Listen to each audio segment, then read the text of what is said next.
Пред 78 години партизаните ја почнаа битката за слобода и ја добија. Денешните генерации се изборија за слобода на свој начин, а тоа е современиот патриотизам. Со ваква порака премиерот Зоран Заев се обрати во херојско Куманово и едно од местата каде македонците се кренале на востание за слобода. Пред 78 години борците од Народно-ослободителната војна ја отпочнаа борбата за слобода и ја добија слободата.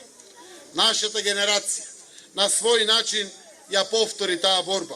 И еве ја повторно слободата. Ја живееме, ја уживаме. Слободата нека ни биде инспирација да си помагаме едни на други.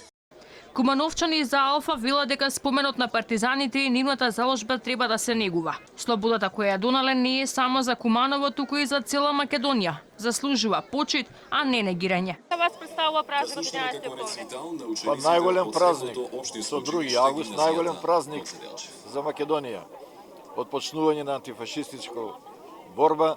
Па прав празник за целиот македонски народ, не само за нас од Куманово. Тука и Прилеп, треба заедно и да го празнуваме овој празник.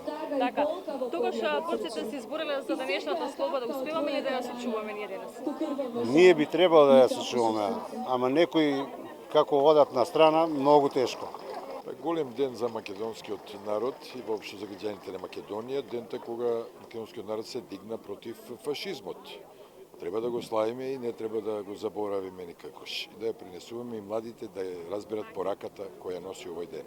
По завршувањето на централната прослава на спомен костурницата во Куманово, каде со положување на цвеќе и интонирање на државната химна им беше одадена почит. Заев и СДСМ го искористија моментот и за партиска промоција, поорганизираа пикник за присутните, промовирајќи ја програмата на прав пат.